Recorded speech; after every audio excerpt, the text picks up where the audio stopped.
Halo,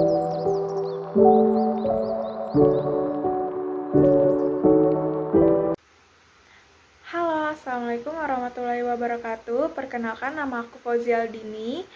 Di sini aku akan ngejelasin materi tentang karya ilmiah. Yuk, mari kita simak. Apa sih karya ilmiah itu? Karya ilmiah merupakan karya tulis yang sengaja dibuat untuk memecahkan suatu masalah, biasanya berisi mengenai fakta, data, serta solusi mengenai isu yang diangkat. Mengutip dari buku penulisan karya ilmiah yang disusun oleh Drazul Meyentri, MPD, karya ilmiah adalah karangan ilmu pengetahuan yang menyajikan fakta umum serta ditulis menurut metodologi yang baik dan benar.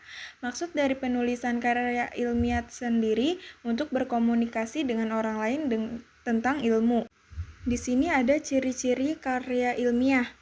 Yang pertama, ditulis secara sistematis. Yang kedua, ditulis berdasarkan penalaran yang logis sehingga apa yang ditulis oleh penulis sesuai dengan akal sehat. Yang ketiga, tulisan didukung oleh data yang objektif. Maksudnya, data yang teruji kebenarannya secara empiris. Yang keempat, objektif, yakni ditulis atau dibukukan untuk individu atau kelompok-kelompok tertentu. Yang kelima, argumentasi teori yang benar, sahih, dan relevan. Dan yang keenam, mengaitkan argumentasi empirik dengan teoretis. Di sini ada halaman judul. Halaman judul berisi topik yang dipilih untuk dibahas pada karya ilmiah tersebut. Pembuatan judul biasanya dibuat spesifik mungkin. Pada halaman judul ini juga biasanya dimuat nama penulis, asal institusi atau lembaga, tanggal, bulan, dan tempat karya ilmiah dibuat serta ditulis dengan format rata tengah. Selanjutnya ada abstrak. Abstrak merupakan ringkasan dari keseluruhan isi atau materi yang ada di dalam karya ilmiah tersebut.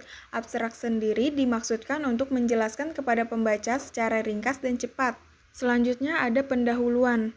Yang pertama ada latar belakang masalah, yang kedua ada rumusan masalah, yang ketiga ada tujuan penelitian, dan keempat ada manfaat penelitian. Kemudian ada kerangka teori. Yang pertama, landasan teori biasanya berisi pembahasan akan fenomena secara rinci beserta hubungan antar variabel. Yang kedua, ada hipotesis penelitian.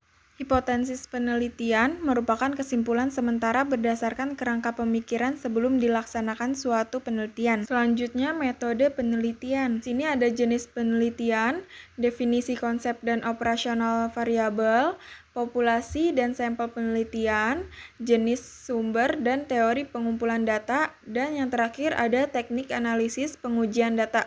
Kemudian ada pembahasan penelitian. Bagian ini merupakan bagian yang paling panjang dalam karya ilmiah. Hal ini dikarenakan pembahasan memuat tentang penjelasan dari rumusan masalah, tujuan, manfaat, kerangka teori, dan tentunya metode penelitian.